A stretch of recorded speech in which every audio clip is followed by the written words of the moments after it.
All right. Hello to everybody that's tuning in for another Friday night with the Coaches Corner. How are our wonderful coaches tonight? Doing great. Thank you for having us Awesome. again. Looking forward Yay. to it. I'm glad As you're always. here. Yes. So, as everybody is kind of trickling in a couple words, by all means, do ask questions. Just pop them in the chat box. I will be keeping track of that and passing them off to be answered. If we can't get to everything, it is not personal, but definitely head on over to the Coach's Corner and reach out to everyone there because they are wonderful, amazing resource with lots of incredible information. And that's about it for my part. So I'm going to pass this off to you, Duke Brannos. All right. So welcome again, everyone. Hopefully you guys had a good week. We thought we'd present a class just because I'm actually having a hard time with this as well, and that is, our two local fight practices that we have here are both run by the society, and I've set them up, and I've actually contacted both organizations, um, and they're locked down too. And really, we can't pay them as like we normally do out of the society budget, obviously, because we're shut down.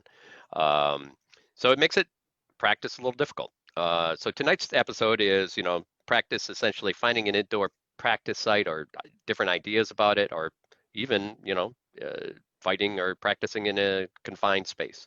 So we're going to present some ideas. I my squire put together a nice little chart of drills that you can do in a smaller space. We'll have a little bit of squire cam going so that you guys can see what we've come up with locally, just so we can still do it. Um, of course, depending on where you are, depends on, um, things seem to be locking down a lot harder, especially around certain states. So it's getting tougher and tougher. I'm lucky enough that I'm have a pair of people that we've bubbled with right from the beginning, and we've continued for this period of time. We've kept practice and workouts and everything going as much as we could because I would go crazy if I didn't. So, but the great part is we got Viscount Tristan and Viscount Sagan here to have some more ideas. Both of them, have people they train with. Of course, Tristan's training people in a dojo all the time. He works in, good part for him is he has a real space to work in. But when you have classes that are relatively large and work, and you do where you do work have to work yourself in spaces in areas, one-on-one type of deal. So movement becomes a scenario. So he's going to hopefully have some ideas on what kind of drills and things you can do in the smaller spaces, and. Sagan's already still training people, and working and helping people work on stuff, everything I'm sure from strength to basic core stuff and all the way up to fighting thought. And these are all things, visualization. All of these things are still totally doable. I think the big thing that comes out of this is you have to make that choice. You have to make that choice of how many times you're going to do it a week, even if it's once, and how long it's going to be, and then put a training plan together. And then we had a discussion about putting training plans together, and we'll post that a link to that with all the other documents that come out of this today. Um, and we may even talk about it more, everything from some physical training work to drills, so that you can put your own little bit more, uh, you know, mentally how things you want to train. But here's a list of drills you can do, put them together, figure out how long they take. If you can't get through them all that you want, grab the ones you want, the ones you think you need to work on. And if it's an hour and a half and you build a sweat, great. If you see a bunch more, then maybe it is 2 days. You're like, you know what? I can do this 2 days a week. I'm not going to the gym. I'm not doing this, or I'm going to have some weights in the basement, or put some jugs of water together and turn stuff into stuff, and add some of that in, so I get two workouts a week, or however many that you want. But we want to be able to give you some real physical things to grab from and create your own fight, you know, practice slash drills slash workout. So, Tristan, How about you? Got anything to jump in here? You've been training Well, still, and I'm happy that you shared kind of your experience about having a couple people that were determined to keep training, uh, because I had a very similar experience with my dojo. When this lockdown happened the first time back in March, I had a meeting with all my students and just said, uh, listen, get this straightened out. If you want to keep training, I'm there for you as an instructor. But I understand if you want to isolate yourself, or you feel like there's family or loved ones or yourself that are in medical jeopardy, uh, I respect your decision. If we do stay with this, we're gonna do it safely. We're gonna be smart. Um, and I was lucky enough to have a few dedicated students say, you know what, we want to keep training. We're going to keep going, and we're going to do this smart. We're going to protect our health, but we're not going to just stop everything. So I had a very similar experience than as you did, and that everything you train, everything you do, it starts with the people that you work with. Absolutely, positively. There's no way that you can just go off alone in your backyard or your basement or your garage and train to be a good fighter and come out in 6 months, a year, 2 years being really good. That just is, put that idea off the table. It's going to start with the people that you can work with. And if you can work with them once a week or twice a month, take it. Just eat that up. If you have that bond and you say, this is what we want to do, we're going to overcome any challenge that we have, or we're going to overcome any of the obstacles. We're going to figure out a way to do this. Like that's the heart and soul of your training. Having a plan, figuring out what you want to do. Once you have that person, that's the next step. But you can't take that step until you have the people that are like, we're on board with what you want to do and we want to do the same thing. So appreciate those people. Make sure that you go and hunt them out, be clear about what you want, get on the same page is what they want. And then from that point, now you got something to work with. That's where you go into, let's form our plan. Let's figure out, okay, what space can we get? What equipment do we have? What do we have to work with? And then you go from there. And I think everybody's in that some similar boat as that. Like, am I on my own? Do I have to do this all myself, or can I find one or two people that are interested like I am? And then let's figure out a solution. Yeah. Figure out what resources we have and the space we might have access to, or the weather, whether we can go out in our backyard or not. All those are factors. What would you say, Sagan? Well, I'm again, I'm with my fellow coaches on this. One thing to determine is, do you have somebody to practice with? But even if you do not give up. It's not, and the other thing is, it's not the size of the space for your training that matters to a great extent. It's the space between your ears. If you are dedicated, if you've got the D's, desire, drive, dedication, and devotion, you will find a way. There will be something that you can do. You will find it. And as we will speak of going on in this hour or so, you'll find out that we also can coach you through that. If you need to contact us, do so. Feel free to contact us about this one, because again, as His Grace said, if you're fortunate enough to have someone to practice with, that is great.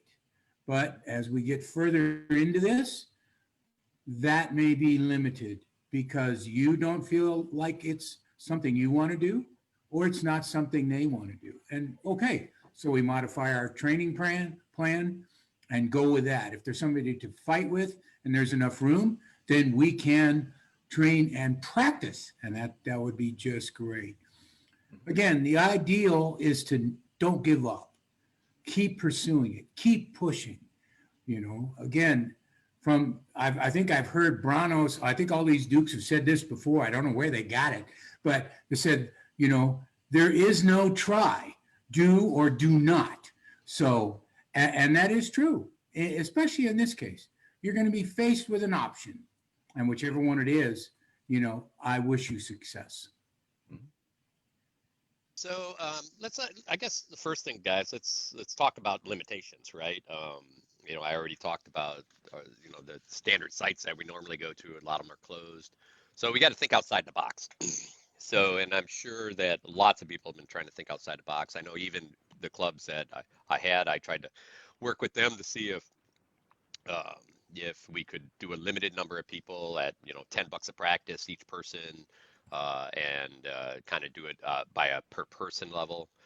We looked at possibly going and finding, right now, believe it or not, a lot of clubs don't have as many people in it, and some of them are open all day. There's people there, and if some of them, if they're empty at certain hours a day, they'll still, they're willing to say, hey, if you go in there with, a couple of people and it's 10, $15 a person, they're still making $50 or, some money into downtime, which Right. a lot of these places still need that, right? And Absolutely. as long as you're not destroying things and they can see that you're actually, uh, you know, respectful and that thing, that's a way to go. If you're an individual, there's other ways to do that as well. The hardest piece gets into, we're not going to get, and we haven't been getting, or a lot of people haven't been getting that, you know, the way I train is I go out and fight somebody and then I try to figure it out. Okay, that's even much harder now. Some people get that, but the majority of us aren't. Right. And so now you're going to have to turn that switch and say, okay, it's not when I go and lift weights, that's not how I do it. In fact, when I go lift weights, I figure out what I want bigger or what I want it stronger. And I go research and find the exercises that will help me get there. And then I dedicate myself to put a whole list of these together and create my workout. And that's really where we are. We have to do that piece. We have to look at our training sessions more as workouts. And instead of weights, or including weights, we have to look at a scenario where, now we got footwork we can work with, we got balance we can work with, we got strength we can work with, we got, we got targeting we can work with, we got tons of sword blows. There's a lot of things that you could work with. And one way or the other, coming out of this, it's not like you're going to be brand new and hadn't fought for a year or two. And in fact, in many cases, you may find that these things helped you a lot. Yes. As you get a better understanding of your balance and more strength into your core and the understanding of how you drop your body and things like that, you'll find that when you go out and you're back to that idea of, hey, I'm going to just fight people and learn that way, that some of those things will come into that place and you'll get benefits from it in the long run. And hopefully you'll get enough benefits from it to be like, I should probably add some of this to my workouts in general, or maybe fight practice is fight practice, but I'm still going to work out 1 more or 2 more days a week just doing this stuff, or I'm going to create a second fight practice where that's all we do. And the people that want to come and do it, more power to them. You get a good group of people that are like, hey, I saw this drill. You guys want to try it? It's like you get people that create that dojo experience. And then all the next thing you know, you got this really creative learning atmosphere, which I tell you, I love fighting in the backyard. I love doing pickup. But when you're out there and you're showing and you're trading ideas and you're working through routines and you're trying to work something out, you're like, and creating, something that you feel is going to work for you, it's an amazing experience. It's like a whole Totally new amazing. level. Yep. Yeah. A whole Totally new amazing. level of understanding of the martial art we do. Mhm. So take it as that way. I'm trying to give everybody a place where it's like, okay, December, January, February, probably the worst months for us in the north here, are pretty much useless. I mean, it gets cold enough. I can't be outside anymore. I'm still fighting outside. We fought in snow last week or 2 weeks ago. But on Tuesday nights, I'm inside, and later we'll show you on the Squire Cam where we train. But here, what we want to do is give you a bunch of ideas. So let's talk about places, and then later I'll show all these places. So just give everybody an idea. Just like I did, you could look at local dojos and martial arts studios, stop in, say, hey, I got a small group of people, or hey, it's just me. How much would it cost to come in for 2 hours? And Right? and I'll tell you, as somebody who has has a dojo, one of the things that has helped me pay the rent is getting other groups in to share the space. So if you think oh, this dojo would boot me. They'd laugh me out of the door. Don't think that for a second. And any martial arts facility or even gym facility, they want to keep what I say, keep the mat warm. They want to make sure there are people on the mat in the room training as often as they can. And if you think, well, we can probably only come up with, maybe 50, $60 a shot. Well, if you multiply that times 4.5, because there's 4.5 weeks in a month, you take that up, that can pay your electricity bill. So as somebody who runs a dojo, don't think that you're too small beans for a facility like that to take you seriously by saying, can we offer you, $150, $200 a month on average?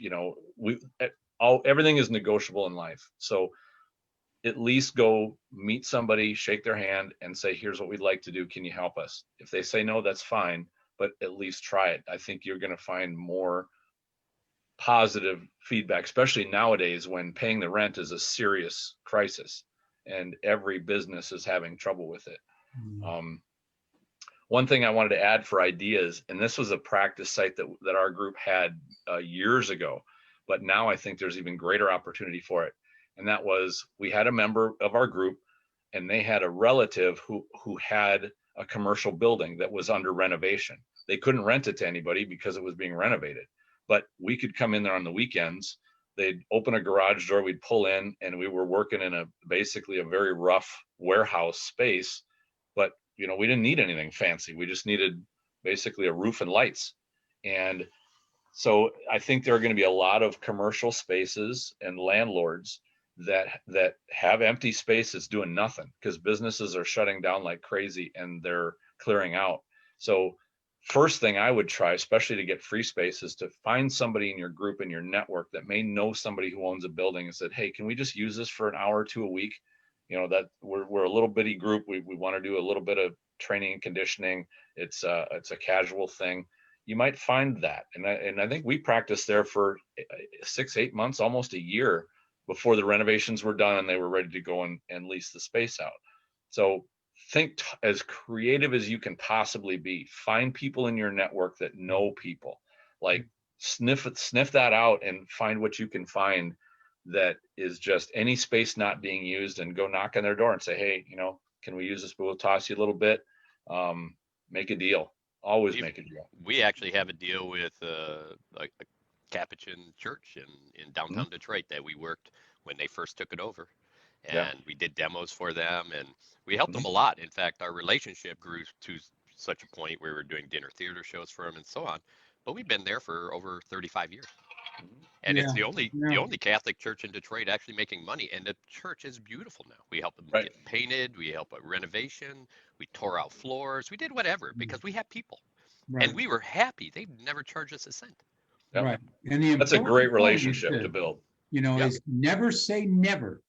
Right. I mean, over the years, I practiced in high school gyms, common spaces at a college, a church like His Grace has mentioned, garages of all different sizes and shapes, commercial spaces of different sizes and shapes.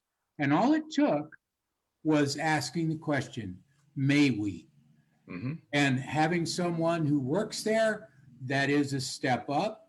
But in communities, buildings like armories, adult education, where adult education classes are held, anything where there's community, you have the opportunity to do a couple of things. Number one, attain a practice space. And number two, spread the word about the SCA. Because one of the first things a lot of the community spaces asked us, are you open to having the public attend and ask questions? And of course, we said yes. Right. So on that same note, so we're throwing ideas out there. So we talked dojos, churches, and in these spaces you have room to work and do all those things. Warehouses, that's a good one. Don't forget about, even failing malls or strip malls sometimes. I mean, if they are looking to bring money in, sometimes there's an insurance liability issue. And again, we're not going to have liability through the SCA through this period of time. So beware that you have to think about those things. But, the real idea is, there's even if it's maybe, hey, I have 3 months. I'm going to join a gym that has a gymnasium. I'm going to tell you, Sure. my gym that has a gymnasium has nobody in it right now. Yeah. and and the gyms are actually empty, and they have a couple racquetball rooms and all that kind of stuff. If you're a member, say, if I'm a member, can I use the gym? And a lot of times they'll say yes. So if that means, okay, I got to pay a $50 membership for a month for 3 months, Mhm, is it mhm. worth it? I especially if you start getting a chance to use some other things, just again, be careful, understand, Right. the risks, and if that means, hey, I'm gonna come dressed in my gear, walk out dressed in my gear, bring my own Right. water, wipe anything down that I touch, whatever. We're adults. We wash your hands. Yeah, you Right. can't say that enough, right? We're Good point, your adults. Grace. Good We point. could we could do Yes. those things, Yes. right? Yeah. Well, one of the things I did whenever we went to visit a community space, I took somebody with me. We both had full sets of armor, weapons, shields, everything, so we could do a little demo for these people. Because invariably, what they asked was, "So, what do you guys do? Can I see what you do?" And putting their mind at ease was, we showed up, we suited up, we showed them what we do. We, would offer, in a lot of cases, there were mats already, things like that. If they were concerned about the flooring, we would also tell them that we would bring in a large piece of carpet that we could roll out so that if we did fight from our knees, we would have the carpet in place and we would not damage their floor. So anything you can do to help the people you are talking to understand that you're aware of their concerns and how you would address them, that's a plus. And the good part is you can also even just go in, and if they're uncomfortable with the armor, again, Mhm. you don't have to be in armor to practice. Right, You bring in foam right. swords and say, they right now in a lot of places they have foam, literally forms weighted foam sword classes that as part of aerobics. So they're doing things like that. Tell them, whatever they're comfortable with you hitting or not hitting, that's fine. But still can do ladder work, still can do floor Yeah. work. You still, if that means you could still just drill. We do a lot of 1 minute drills just out of armor where we're trying to get around each other. Mhm. Almost looks like a game of tag. Yeah. Okay. And we practice all that footwork. I have a ton of video out. We have a spreadsheet I'll show later with that type of work. But think outside the box, guys. Most, like I said, even if the gym's a little more expensive, it may be worth your time and go in first and say, I'd like to take a look and make sure that how safe I am. And maybe it works for 3 months. You're not spending the money going anywhere else right now. So you think about how much SEA would have cost you going to events for 3 months, right? So this is your opportunity to look outside, look at it and go, I would have been spending this money anyways, and now I can still do something. I can still keep my at least some mental, capacity and good Mhm. mental space around being able to still do the thing I love, right? Um, so those are a couple of places you can think about. There's obviously lots of other places you can look at if you know people that have dock areas for like truck dock areas and things like that. Those work perfectly good. We used to have a place where they did a truck dock. Um, if you have people that might have a pole barn and stuff, sure, you're gonna have to bring in a blow heater or whatever. But I think even up in Wisconsin, somebody had a barn that they used to practice in all the time. Or the Yep. barn's enclosed. Yeah. I know So, Madison used a stock pavilion yep. for a number of years. I think they were still there last I heard. They've been Yeah, using they, years they and are. years. They are. I still see pictures. I mean, I used to go up there when we were all up there, right? Back Yep. in the 90s. Yep. So, And every space Even has its ups and downs. And that's the one thing I liked how you said, think outside the box. If you say, well, the ceilings are low, we can't do pole arm, so we're going to dismiss the space. Don't think that way. Or, well, the floor is they don't want it marred up, so we can't be in armor, so we're not going to use that space. Use it for foam work. Use it There for you go. form, slow Yeah. work. Figure out how you're going to fit into what you can have as your resource at your fingertips. Sure. You can figure that out. We all know that once a year, there's a county or state fair. What is that site used for the rest of the year? I mean, it's worth the opportunity, as His Grace and His Excellency have said. Just go ask. Even if all you can do is do slow work, is do forms, is do whatever, or maybe you all meet there once a week to work out. Right.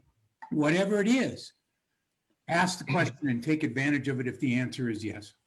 And I'll add one more thing in there. One of the first jobs I had was in a old building going back to pre-World War II, and that place was so dilapidated. Whenever it rained, there was water coming down the walls.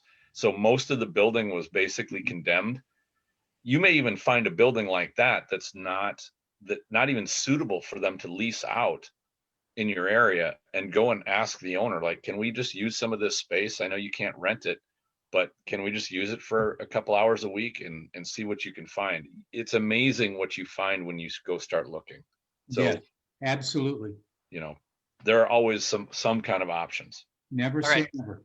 So we got a good question, and this is going to be relatively easy to answer. Do you have to have an SCA approved marshal to run a practice?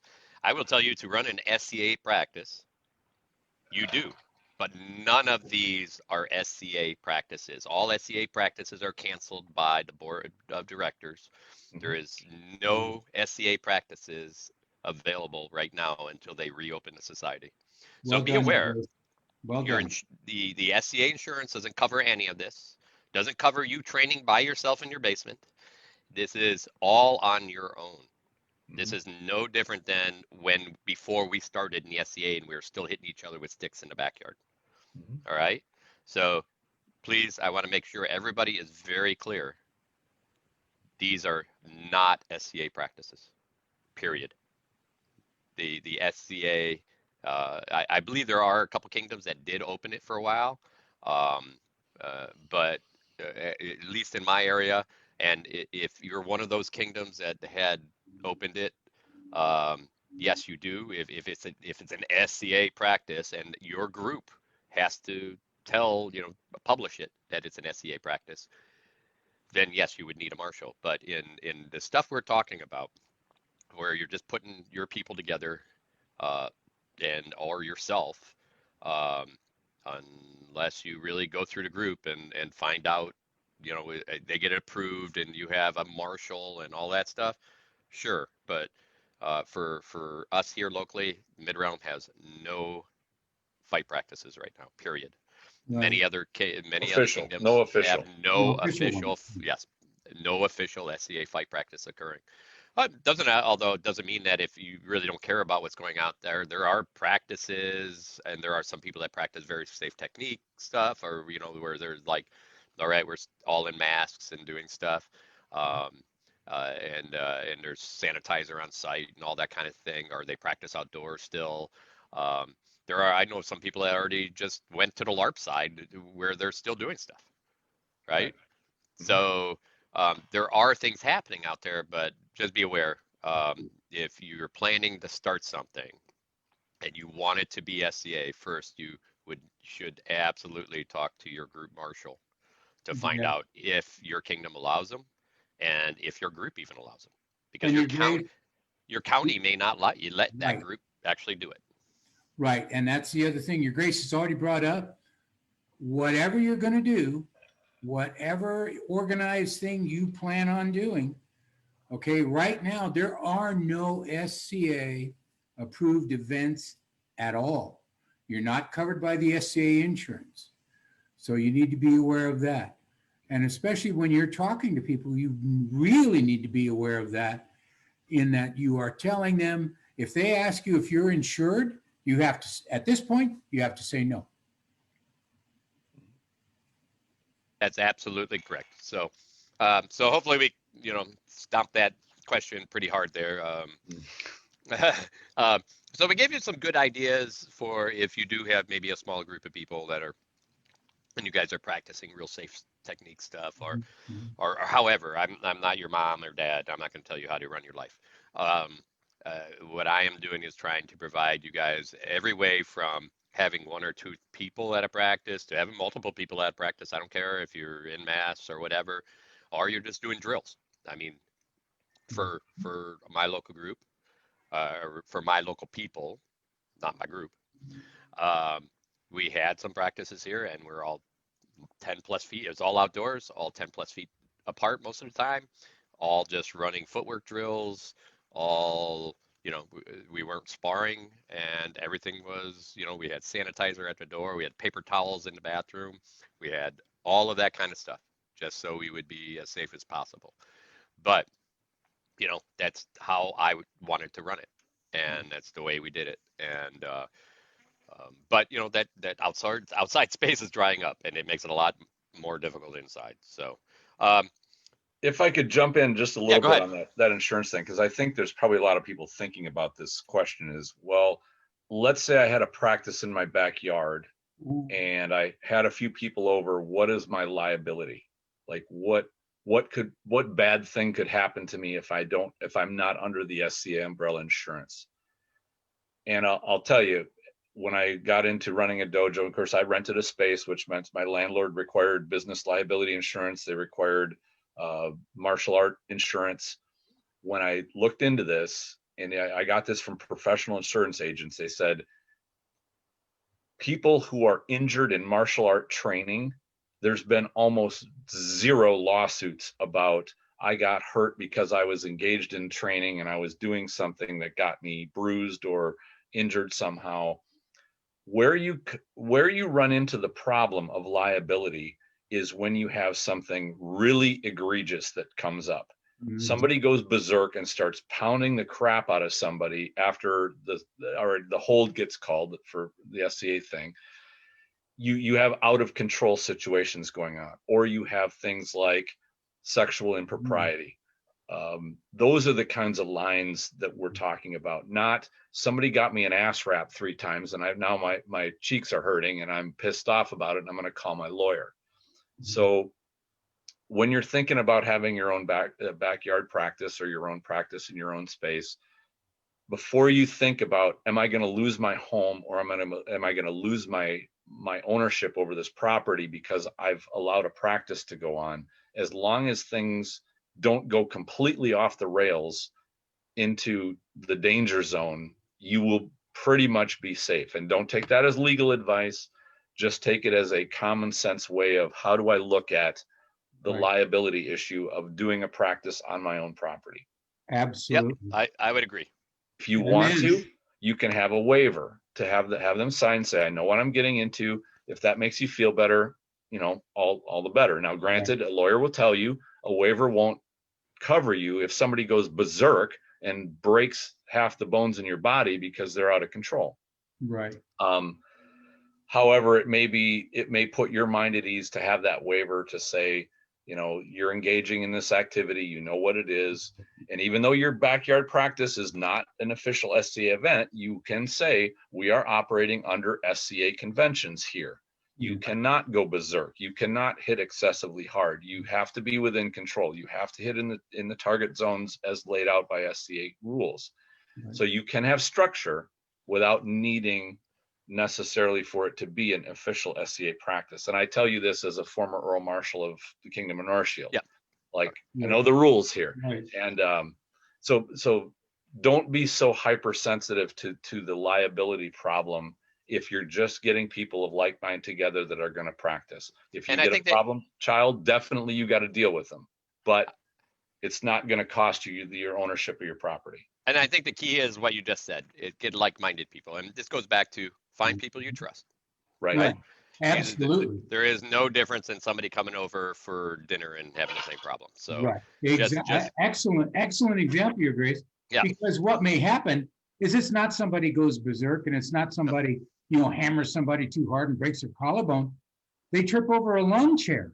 Yeah, that's all it takes. They're in armor and they trip over a lawn chair and they break their, it is one of those things that in a simpler explanation, it is no different than having a visitor to your home and they get injured. Right. It's the same kind of thing. But find people you trust, and let's go ahead and move on. Yep. So the next I piece think is we gonna, covered the question, by the way. Would you suggest release forms? I think we covered it in that. If that, yeah, I think for me personally, if I have to, I usually just invite people that I can trust that would come Yeah. over for a party and drink beers with me and not sue me because they passed out on my front lawn. So Absolutely. let's well put. I would keep it on that level, and it's pretty simple. Yep. And that's what it is. You guys are just working out together, having fun.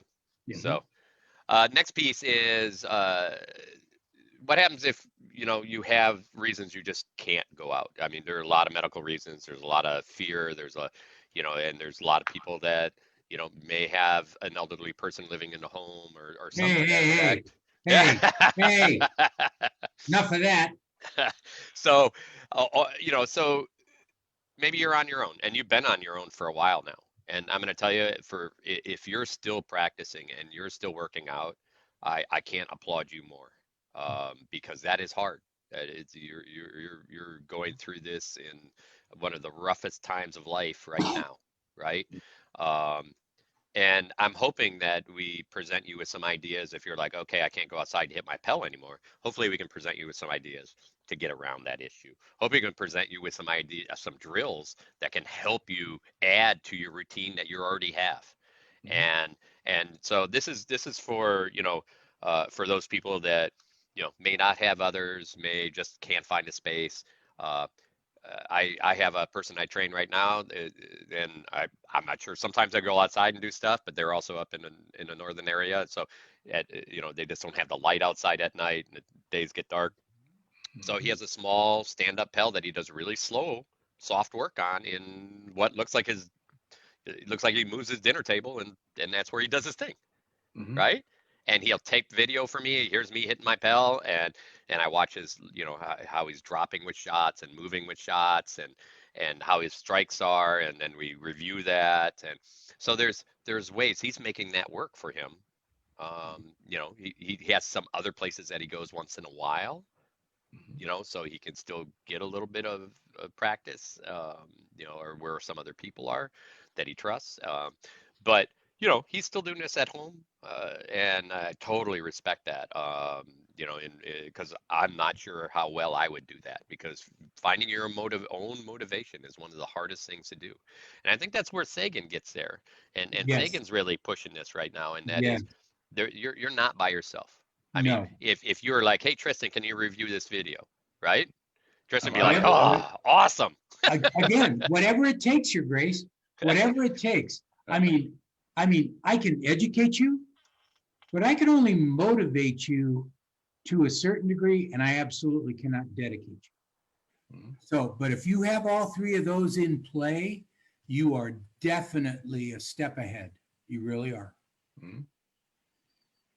Yeah, in fact, just this last week, I had a hour-long conversation coaching a young man from a foam group, and I turned him onto our site and onto our group because he had some technical things he wanted to work out, and it was a lot of fun talking with him about that. I do think that training alone is probably the biggest challenge, and for this reason, it's easy. I shouldn't say it's easy. It's harder to get dedication, but when you set up a Pell and you go and hit it, that's pretty straightforward. The challenge of fighting is there's stuff flying at you when you're trying to do all this. And what I've found actually comes from the boxing world to be very helpful with this. And one of the tools that I found that's very helpful is they call it a double end bag, where you have a small bag attached to a top point and to a bottom point. When you hit it, it's on elastic on either side, and it bounces back, and then it comes flying at your face. So you've got to hit and then get out of the way as it comes towards you. So what your eyes are training to do is learning to spot something coming at you and then being able to slip to either side. So you're timing strikes and evasions together. Another tool that they will use is they'll hang a bag about the size of a boxing glove from a rope on a ceiling. And the ceiling needs to be about 9 to 10 feet. You can't really do it well on an 8-foot ceiling, but you swing the bag on the rope, and then as it comes towards you, your eyes see it, and at the last minute you slip and you actually start to move. So I think this is where you can take lone or solo training work to a level beyond just I'm hitting something that ain't moving, versus to now I've got to evade and I've got to shift and use my footwork to move my head out of the way of the path of this thing. And I've envisioned taking that same thing to now a next level where you take 2 bags and now you make them smaller, because we're getting off of a much smaller line than a boxing glove. Boxing glove is big, a fist is smaller, and a sword is even smaller than that. So now you take something maybe a tennis ball size or smaller, and you hang 2 of them and you get them going in elliptical circles. And now you stand in the middle of them, and then you get out of the way of each one that are coming in this swinging kind of arrangement. So there are ways you can try things like that out. But I think that having stuff, input coming to you that you have to watch and see and calculate and move with is going to take solo training beyond just I'm hitting a static target, because that's good. You need to do that. But you also need what's going on when things are flying at me. I agree 100%. Hey, I'm going to queue up the guys, the Squire cam upstairs. All right. You guys could take a look. So for Tuesday nights, usually and this is one of our creative ideas too. Tuesday nights are usually in my backyard with overhead construction lighting, which really helped us out a lot. Mm-hmm. Too cold now. So this is my Squires and Sir Louis' garage. No car in there right now. Actually, there is one car in there, and there's the car. But so we got 1 car space, and you notice there's a ladder on the ground essentially, and that is actually just made out of chalk. Got kids' chalk, made a ladder, that easy, mm-hmm. right? And it really doesn't stay on the floor. If you know you're going to be out there all the time, put duct tape down. You're not tripping on it. It's actually easier than a real ladder. And I would even suggest that if you do that, one of the things about an agility ladder is to get over the habit of scraping or sliding your feet across the floor. So if you duct tape down, go get some rope, maybe at a dollar store. Rope is good, yeah, rope it under there. So if you slide your foot, you'll trip on the rope. It should lift over the rope to get those feet up. Yep. So Louis is doing kind of drills so you guys can see. We go through about 15 drills of these once or twice. And I mean, that pulls a lot of time. And then we're covered in sweat by the time we're done. All right. So this is our Bob. This is an interesting Bob because he got a coat. So he has his fists out ready for us. I love that. I love it. I'm going to tell you, I love these because you have to duck under them sometimes. Right. They're out there. You can grab them and push them down when you're throwing blows. Mm-hmm. And you can what did that run you? What was the cost of that thing? I mean, it's interesting. We bought these. The boxing place had them. I have not seen them on the Century site, so I don't think they can actually make them anymore. But if you have a jacket that you can fit on a Bob, it wouldn't be hard to make that. All those arms are essentially foam. They put foam in there. Okay. Strap and tape them on, and that's your Bob, right? Right. So we practice a lot of cone work drills too. So in this case, what we're doing is we're working different angles. We're doing a little right here. We're doing, and everybody's going to freak out. It's like, you can't cross your feet. I got bad news. Tell Lomachenko that. Right. Yeah. The trick is you don't want to be in a place where somebody can knock you down when you're crossing your feet. But right. You have to understand. So we do everything from single steps. You can he was just doing some sliding steps, which are really where everybody stays. Usually it's that drop step to the outside and to get foot gather. Yeah. And then we added a single step, and then we added a double step. So the double is this is a little bit of the Lomachenko step. So he takes one step and then goes with a back step. Mm-hmm. And so in this case, he's doing it side to side. And what we do is we'll actually do it right around Bob. And if you notice, you notice on the floor, there's a circle. Mm-hmm. So we use that circle for range. You can actually put another circle and see if your back and front foot end up on those circles as you pass around Bob. This is an interesting training technique because we don't actually usually go around a person like this. So you have to understand how your foot has to turn in as you're making this movement. Normally, we pass straight by them in 45-degree angles. Mm-hmm. What I loved about what I'm seeing, Your Grace, is when Louis went off on the diagonals. Yes. Not straight in, not straight back. Exactly. And in fact, in here, what happens is you got these big circulars, and you notice his hips are always facing the Bob. Mm-hmm. right? Absolutely. And so we have a lot of these drills. We're going to share these. Cy, my squire, was nice enough to write down a bunch of the drills. She tracks all the drills we do. She wrote down some descriptions and if you can do them by yourself or with others, and what they're meant for, and what and if we have a video. So we have a spreadsheet of those, and I'll pop those up so you guys can see them. But also, the good part is it's going to get cold in the garage too. Louis just bought, they got 220 in there. They bought a 220 heater, a little heater up there, and we're in, dress warm, put a sweater on, and take it off as you need it, right? Mhm. So this is one of these creative things here in the garage. The good part is we have height, right? Yes. But this is something you can still, that movement without sword strikes can still be done in the basement. Your Not ladder, only that, Your Grace. Yeah. All of the on your knee work can be Yes. done in that space. 100%. So this gives you some opportunity here. Yeah. He's working on a squire now. Go off. All right, go ahead. Thank you. Thanks for the squire cam there. Wow. Excellent. So this gives you an idea. We're working with a really confined space, but we spend usually, we've been out there probably 3 times, going on 4 times now. Usually we spend about an hour and a half running through ladders, running through our circular drills, because in our circular drills, you really have to get used to range and control. We'll run through just working on pure feet. Then we'll add sword and board and run through without strikes. Mhm. And then we'll do pure feet. And while we're doing that, we're watching to make sure we don't spread as we're moving and stuff like that. So you Absolutely. really can concentrate on the things you're supposed to concentrate on. Yes. The full practice form. Yeah. Standing and on your knees can be done in the space you just showed. Yep. And in fact, so you notice that he was doing the quarter drills where he's shifting from one side to the other side and throwing a blow. So we took that 6, kind of the common drill that a lot of people are doing out on the Pale right now, the 6 blow drill type thing. And we actually did that with shifting feet. So it's as we shifted to one side, we threw a blow, we shifted to the other side, we threw another blow.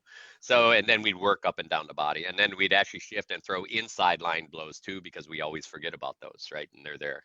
So, the idea was, okay, let's develop some drills that we can make our workout last, an hour and a half, and we can get all of this work in. And then we do a little specialization drills at the end where, hey, I had this idea, and we work it out. Or, okay, we're going to try some fakes. We're going to work on some fakes. You're going to give me some fakes, and I'm going to, if you're going to see how I read them, right? And so, it could be fakes. It could be, there's tons of other little drills to add at the end that allow you, it could be point work drills. I mean, Tristan was just talking about that. You got that butterfly bag or the 2-end bag. And not only can you, use that for dodging drills and stuff like that, but you can also use that for thrusting work. Yes, Absolutely. By using brightly colored duct tape, you can put it on Bob wherever you want. Yes, yes. And it could be absolutely. up here on the right hand side and down here on the left hand side. And you tell the trainee, you need to go through movements to get to both of them. And I don't care what blows you throw in between, but Right. you have to get there.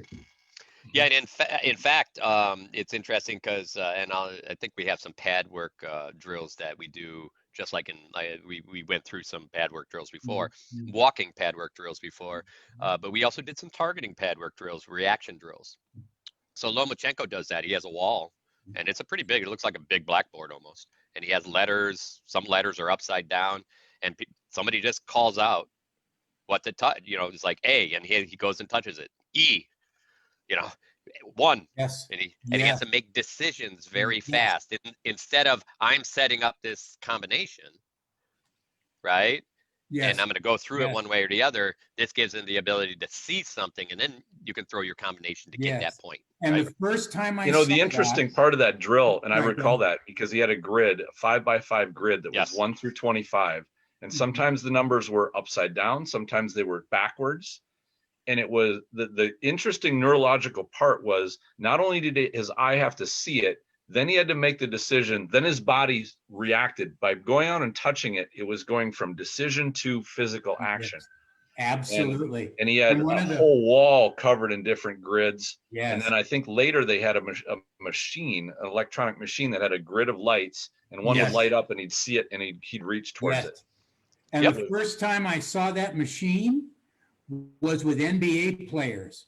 Mhm. And it was in a rectangle, right? And what they had to do is they had to keep their feet moving, and then the lights would go off, and they had to react with one hand and then the other hand.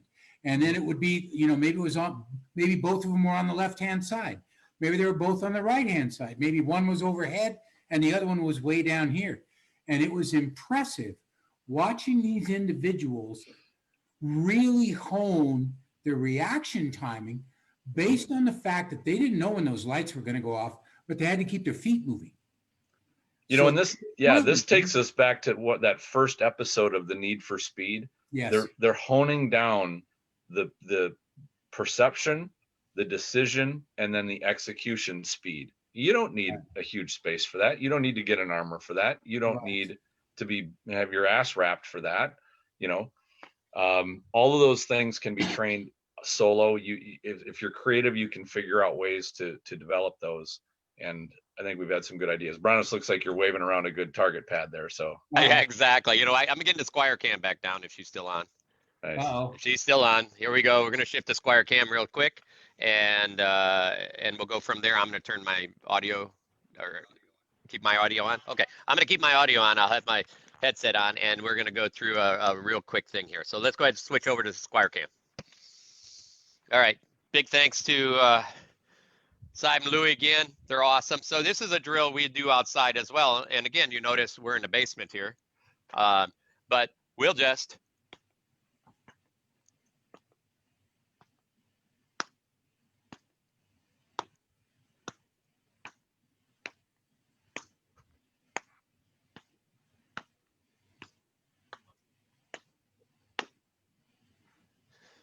so And that's there that. you go.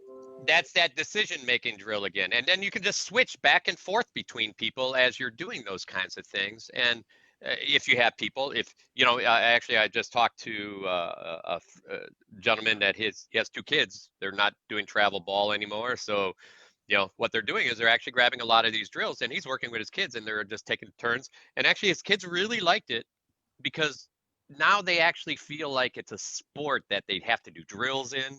It's very structured. And they've really started enjoying the SCA again, and because now they have a structured fight practice that they're doing. Yes. And yes. And so- sometimes that makes all the difference.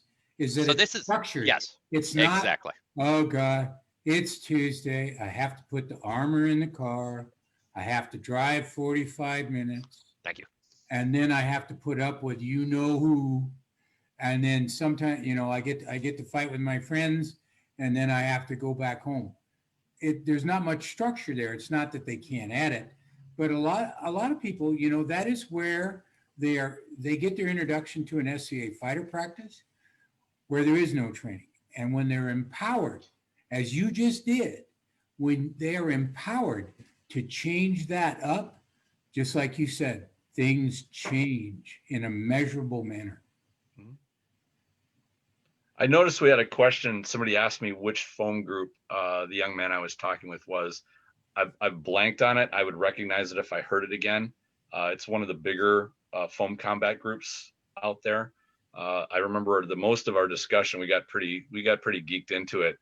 He was curious about fighting slashing spear with shield, and he was referred to me because I did a video on spear and sword as a technique.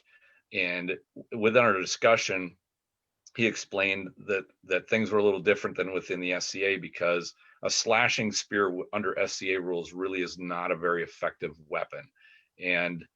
But within the foam fighting groups, a slashing spear their rules cover amped guard. That was the one. It was amped guard. Thank you, Vesper, for pointing that up. She's awesome. She's got our back all the time. But within certain rule sets, different weapons are going to be more effective. And with lighter calibration, such as foam groups have, a slashing spear is going to be very effective. That was Duke Sven. Well, Duke Sven, thank you very much, Your Grace. I appreciate that. Credit where it's due, as always. But regardless of the rule set, the principles of combat are going to be universal. The rules will modify them a little bit. And when you talk about, heavier calibration, of course, a slashing spear, if you're in full armor, is probably not going to be very effective. But the movement, the setting up offense, defenses, things like that. The biggest thing that the SCA has different than AmpGuard is because I was pretty sure it was AmpGuard because they said there were no headshots allowed. So with no headshots, now you can't feint to the head, which means it's hard to get somebody to lift their shield up in front of their face, which is always a great thing when you get somebody to blind themselves with their own shield. But all of these principles are going to be universal. And I think what he described that their target zones were larger than the SCA, so they could actually strike at the lower leg, which in the SCA you're limited to that. But now when you have lower leg targets with a slashing spear, you've got greater opportunity. So use it. Whatever opportunity you have, make the most of it. And a spear in one hand has got a tremendous range. So use that range. So hopefully that answers the question of, I believe it was AmpGuard. All right. Yeah, and then actually they just posted that. So AmpGuard, Daggerhair, Belguard, they all had the no head stuff. Mm-hmm. Very fast groups. Yep. Lots of real reactionary type of fighting stuff going on. Mm-hmm. Really cool. A lot of good, great stuff out of those groups.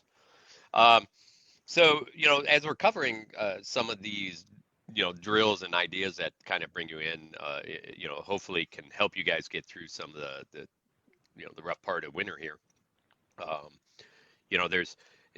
We sit and we think, okay, what else can I do? Because we're trying, to just grab one thing and go in the basement or go out in the garage.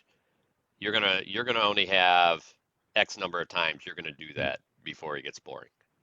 Yeah. So what I would say is you really want to grab a whole list, and we're going to try to. In fact, you know what? I'm going to present the list of some of the drills that we have already created, and there'll be some more that I add more video to coming up here, so that people have more stuff they're working on. Because I'm doing the same thing, guys. I am trying to figure out what I can work out in a garage, right? And we're going to make sure that we pass that on.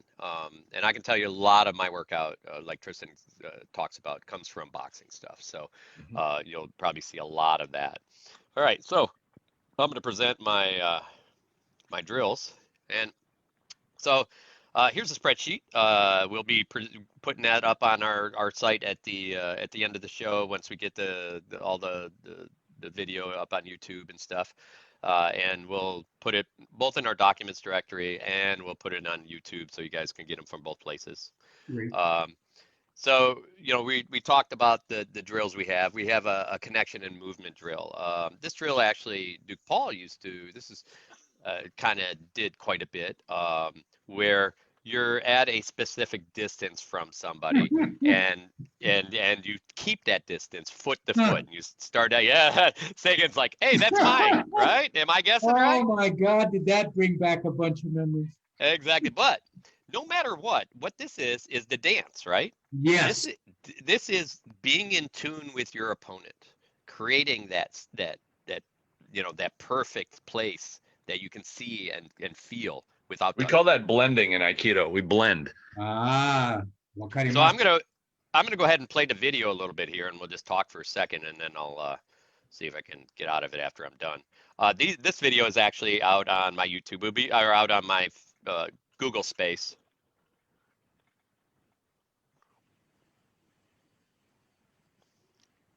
Wow, that other guy is in everything. He is. I'm telling you, this is what happens when you're bubbled in something.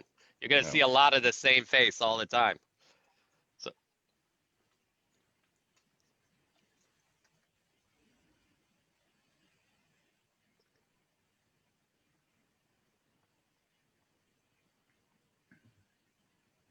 It's funny, in Aikido, we do something similar to this from time to time, where we'll put a stick, like a 5 foot stick between our belly, like our center, and you got to keep you can't let the stick drop, but you have to move with it. Right. Is So it a different version of sticky hands? Yeah, yeah, exactly. well, that's what exactly kind of what it is, right? I mean, Okay. it's a, you know, it's I use that drill a lot. You notice there's a lot of, there's a lot of center moving the body, not my feet moving, but Right. shifting, that body shifting and making sure you're still stacked and all of that. All of this stuff is explained in the video. Um, so then, of course, there's some range and measure drill, that we do. This one we do alone. Um, so what we'll do is we'll add a pel and we'll even put a yardstick on the ground and we'll like, okay, I'm gonna lean as far forward as I can. In other words, get into the knees and lean all the way over that front leg and strike and then go back. So we start really close where it's like, okay, I can hit it without moving. I move back. I lean a little forward, I hit it. Okay, I'm gonna go back even farther. And I'm gonna lean more over. What that does is develop your balance. And when you lean, what you're gonna find is if you lean your shoulders forward, it's hard to hit that pel up high. And the second piece is you start losing balance. Well, and the other dangerous point is if you lean those shoulders forward, your shield goes down. That's exactly the truth. So we talk about that in some of the videos, especially the pel health videos. I actually have, in this one, we got some pel shot technique work, and it talks about all the leg type. In this one, it was all about legs. I have one all about, I believe, all about head, hitting somebody to the head. That one's already cut. I have all the video together. I just have to get some time and present it, and then we'll push it up. I'll probably push it up even before that so you guys can have it. Then we do some, double up shot stuff where, you just practice that flow between shots. Let's see, I'll give you a feel for where this one is. This is on one of our YouTubes again. So it's shot, return, shot.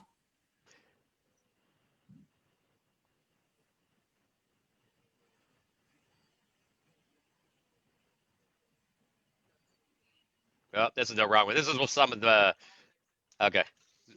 My Squire is going to fix this, but this is part of the leg shot stuff. But again, this is something you can do in the basement. You can pad up, use foam.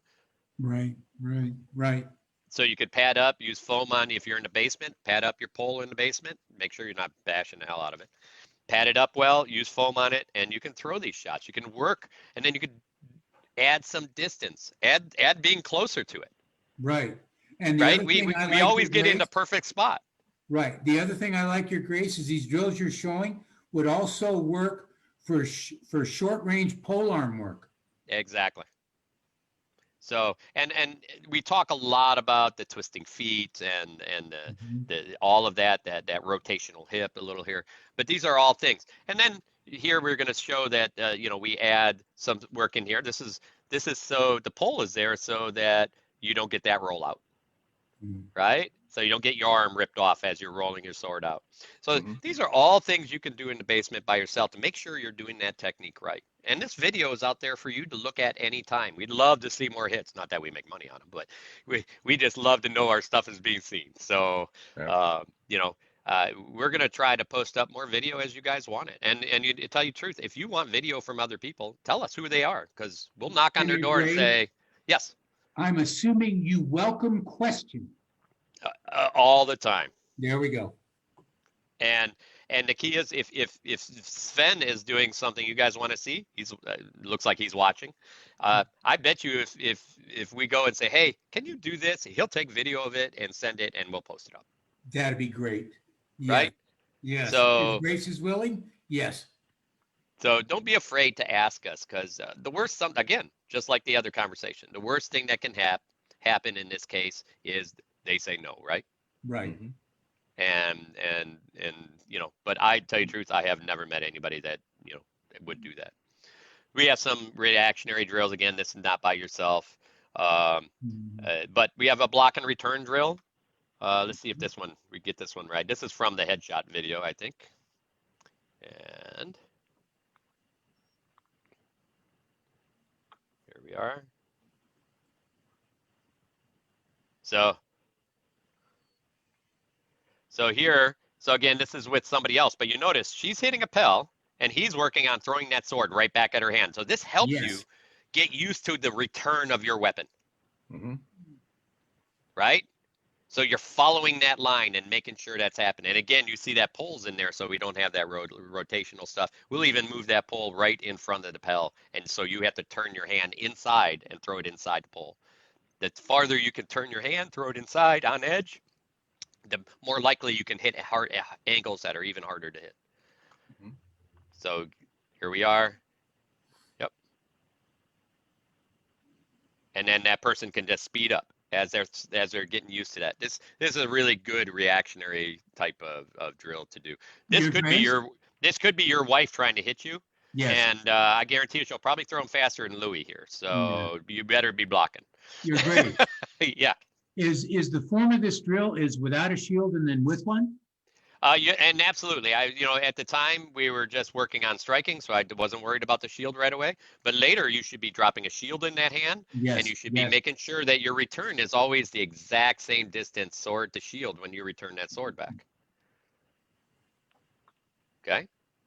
So again, these are progressive drills. So we usually start with the thing we're working on, and then we add other things that we should be working on those types of drills. Mhm. We just went through the pad decision making. There's a Google one right there. So there is, let's see if this is the one because, and it looks like it's the one. This is one I almost give everybody when they first contact me. And this one is, let's make sure, yep, this is the one.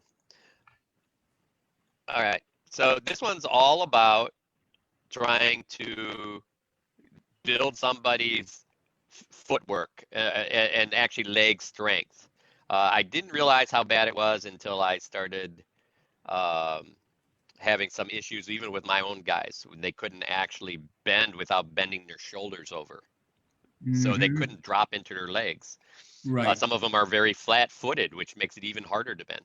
So right at the beginning, what I usually do is I try to make sure, so you jump up a little forward here into the whole exercise. So we go up on our toes and then we just do body weight bends. You notice how straight the body is. And then see how the feet come up and then we go all the way up on the toes until your toes are actually shifting and balancing you there. Right. That actually happens in a fight when you throw something. You learn how to use your toes to balance you. We don't talk about that because it's just part of what we do. So that's another one of those exercises. I make everybody do this because if you can't do this, you got a problem already, True. right? Now, if you have knee problems, then do what you can. You don't have to go all the way down like I was, but you Or should you're try to just figure not out. accustomed to being in balance. Right, and the other piece, even if you do have some knee problems, sometimes it's you take care of them so much you actually lose weakness in them, right? So strengthening your knee actually makes your knee better. Most people, I do the forward and back exercise to help develop their knees, and shorter ones of these. And I say every once in a while, push yourself a little bit.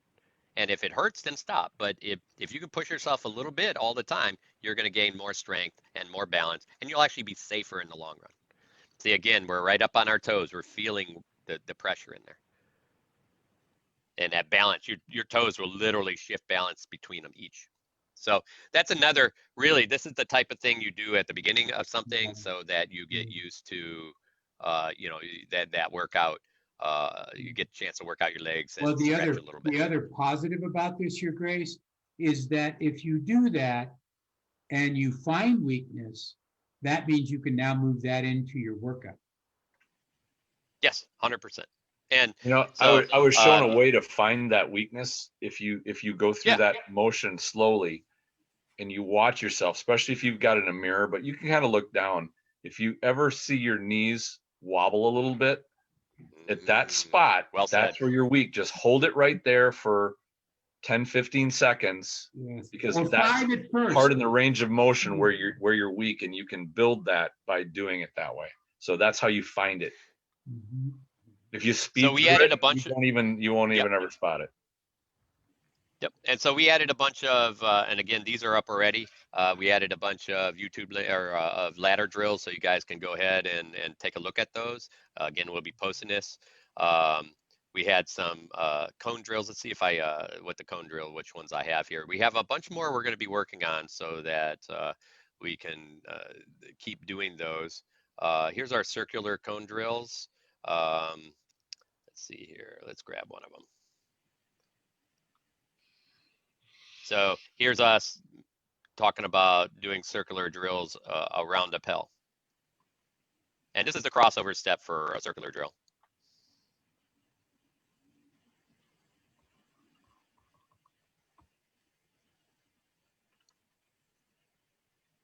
Awesome.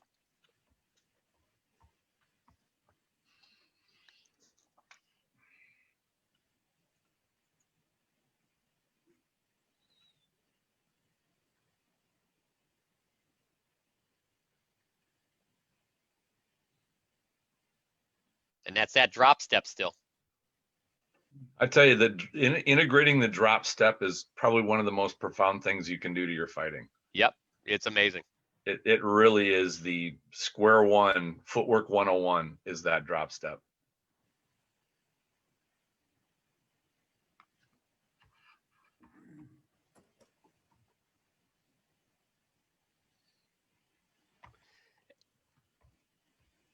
Somebody asked, is there a link for all of this?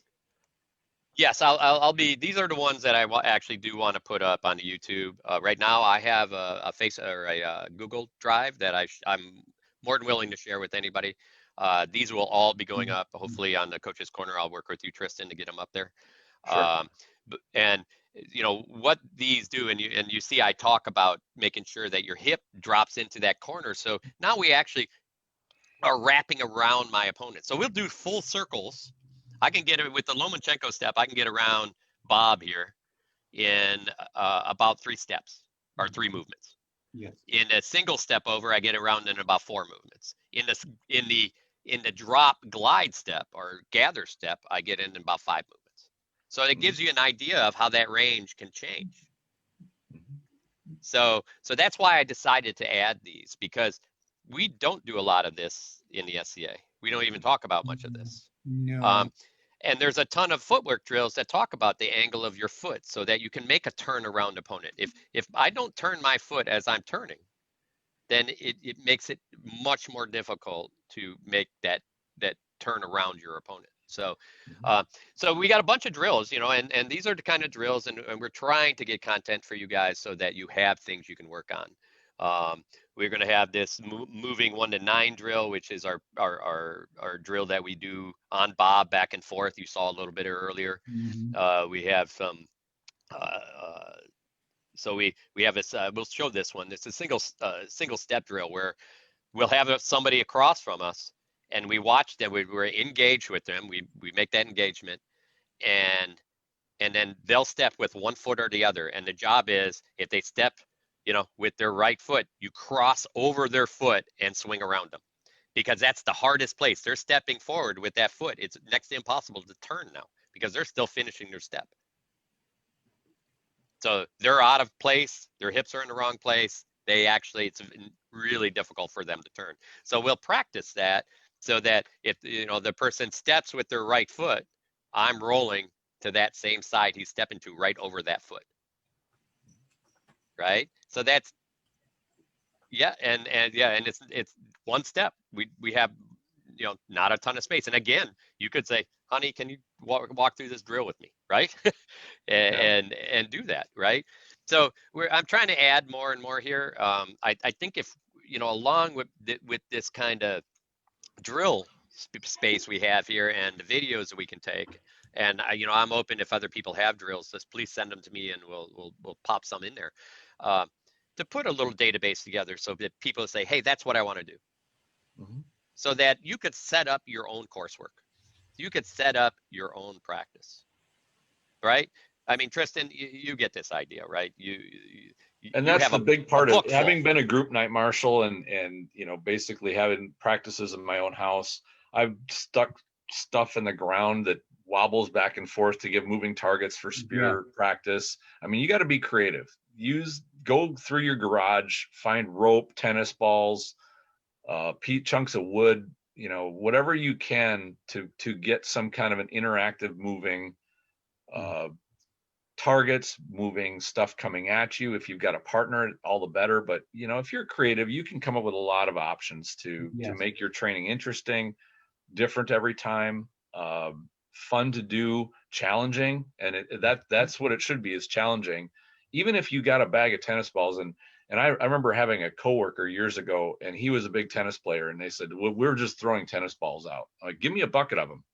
Even if you had somebody just throwing tennis balls at you and you just use your footwork to shift out of the way, I mean, that's something. It gives you that verbal, or not verbal, but the visual input, and you've got to use your footwork to get out of the way. And Yeah, it could be kind of fun to like hit me with a tennis ball and totally. get them We to do chuck that it as with fast as wrenches. possible. Tristan, we do that with me and Rongvalder do that with wrenches to the guys in the backyard. Perfect. Wrenches, I love it. You can dodge a wrench. Now, I You gotta can admit, dodge a shot. with no Okay, armor, that's that's right. an incentive to learn. Yep. And by the way, go pick it up and bring it back to me. That's right. If you miss it, you have to go get it. That's right. So all kinds of stuff that can be done. Just be creative about it. Have as much fun as you can with it. Don't think of it like an army boot camp. Think of it more like we're going to go out and play and just have a great time. Absolutely. It's not that I have to, it's that I get to. Right. Mm-hmm. Yep. So, you know, it's I'm hoping that I'm hoping this gives people an idea, and we're going to try to build that drill list out a little bit more. And yeah, because there's nowhere near enough now. Right. But, you know, that way people have a little bit of place where they can go say, I want to do this drill, this drill, this drill, figure out how long it takes, and then put an hour or hour and a half session together, a workout together that will help them in the SCA when they come back. Even if they're not swinging a sword, think about how much footwork you really practice in the SCA. This is our opportunity. Yes. And not only that, Your Grace, you were talking earlier, if you can just get one or two people that are interested, maybe you pick one drill a week. Yeah. And you watch it and you do it. Then you watch it again and you do it. And then you critique wow, am I doing, are we doing what's going on? Well, you know, Bob is, but Steve, you know, that left foot isn't working. Yep. And Diane, you know, you're not transitioning correctly. You know, again, never give up. Go ahead and take advantage of what you've got. Yeah, and if you're alone, then send us a question, send us a video. How does this look? Right? Yes. I mean, you know, it's you know, I try to keep up on all mine. I know I actually owe a couple of people some video feedback yet. I'm hoping to get to this weekend, but you know, we will definitely work as hard as we can to, you know, in our normal lives to add and help people along the way. And if that means to reach out to some other people and say, hey, can you help them? This is what we're doing. Can you kind of give them some stuff too? Then, you know, that we'll go that way too. Or if you're like, hey, I want to learn this shot, I'll be like, well, I don't really throw an offside, but I know some great people that throw offsides, and they'd probably like to help you. You know, so we're you know, in this episode, we're just trying to help everyone get back to doing things, and we're trying to make a couple of really rough months coming a little less rough. And a lot of times, just adding focus to your life will make that happen. And you're going to be happy that you worked out this week. You'll be even happier when you work out a second time. You're like, man, I haven't worked out really like this for SCA stuff before. Right. And you may pick a drill, and the first 2 or 3 times you try it, it doesn't work. And that fourth time it clicks. Well, you don't get a better feeling than that. It's like, okay, I think I got it. Let me try it again. Exactly. And then once you've got that one down, you move on to the next one. Yep. I like Vesper put in here. I just have to. She says, "Yay for ballet, 4th position ballet. Such a good leg workout." Oh, that must have been our ups and downs. Good call, Vesper. Yeah. And it is. It's actually it's very funny that we do add. You know, a lot of the exercises I do, even that shifting movement where your back is straight all the time. Tons of this come. I hear it all the time. It's like, oh, that's dance, right? Your connection drill is dance, right? You know, it's you're not pushing somebody around, you're making a connection and you're moving around with them. Or you hear something like, you know, the way you throw that blow was the way my batting coach taught me how to do this. Yeah. So like, it's amazing how much crossover there is between our sport and other sports. And just other and it's not a coincidence. Virtually all cultural dances come from combat.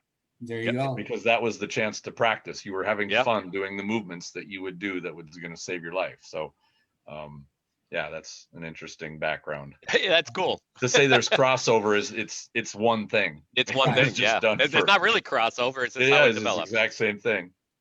All right, guys. I think we're running out of time here. I know I'm running out of power. I'll You or your computer? my computer. Okay. That's okay. So if I drop, I apologize. But I just want to kind of wrap up tonight saying I hope everybody gets something out of this. And I believe next week episode, Tristan, you know what next week's episode is? You know, you caught me off guard there. I'm not sure. Did we have an interview coming up? Let me a conversation with Duke Stephen of Beckenham. Oh no, that one's a great one. Yep. Yes, that one will be fun. I will make sure of it. That's right. So, Vesper, thank you. You got to get pretty tired of us saying thank you. I mean, you can I'm never get thinking tired of that. a giant Christmas present or something. That's what we're gonna have to Aw. do. Just let me, if I travel around, let me come camp with you all. I don't know. There we go. You're welcome to. You always have a There you home go. if you That's come right. up my way. Thank you. You know, once the green light comes on, you're more than welcome out here in Idaho. Perfect. There you are. I think we're all meeting at Sean's, aren't we? Well, That's right. That's in the spring. Yeah, stock up on the beer, Sean. We're coming. Exactly. You better get a kegerator out there, man. At least one. Yeah, especially if I'm coming. Yep. So, well, I hope everybody had a good night, got a chance to learn something. I know a lot of these things, just so everybody knows, these are things I'm learning really as we're going. I never did rotational work around an opponent. I've been trying to do Lomachenko rotational work for about 3 or 4 years now, but not enough around practice. We do it here and there, but not long enough to actually figure it out. And now we're in that space where we're actually practicing and feeling the same fall-ins, that bad habit of falling on top, shoulders leaning as you're doing your kick out leg work and stuff. And you see him do that. He'll lean on people, he'll push on them. Along with those, we're going to be adding essentially rotational, slap, rotate, throw shots. So there's a ton of different stuff we want to add and push this. But understand, I'm learning it along with you guys, and I'm going to share everything I can. And I hope everybody gets something out of it. If you like, please do us a favor, and thanks guys for questions and so on. Oh yeah. So sorry, I was reading the question. But if you like what the presented tonight, let us know, because one of the big pieces was we were talking about, we do a lot of, Tristan, I know we're all, me, Sagan, Tristan were talking about it before going in here. We do a lot of talking about the mental fight and training and coaching and our interviews, how other people coach or train. And it's SCA Coaches Corner for a reason. We did it because we want to make better coaches and better trainers, but we also want to make better fighters. And if you really enjoy the content where we're helping you learn a little bit more of shots, techniques and things like that, let us know, because we will add more of that content in. Because this show is for you guys and the folks that are watching it. We're still going to keep some coaching content, teaching content, but we will make sure we add in other content where needed. Right. Well said. Last part, just because we started plugging it, and we plugged it on the Coach's Corner. For all those SCA folks out there, it's going into Christmas. There is a link on our site that allows you to automatically set up the Amazon Smile account. Doesn't cost you any money, and it will tag your purchase over to the SCA, and the SCA makes a little bit of money for every purchase out there. So lots of nonprofits having a really rough time right now and folding, and I sure want to come back to something. So I'm going to keep plugging it because the society gave me a lot of great stuff. I wouldn't be here really probably without it. So, take the time just to click on it. It doesn't cost you anything, and pushes a little bit of money and hopefully helps our group stay alive. All right, Cool. Messer, all yours. Well, thank you, gentlemen, for being here tonight, as always. Excited to see you all next Friday. So everybody, please tune in. Go head over to the Coach's Corner to check them out. In the meantime, make sure you follow them because they're awesome. All right. So I'll see All right. everybody next week. Sound good? Sounds Good good. Thanks, night, everyone. Good. Awesome seeing you. Bye. We miss you, Sean. Bye.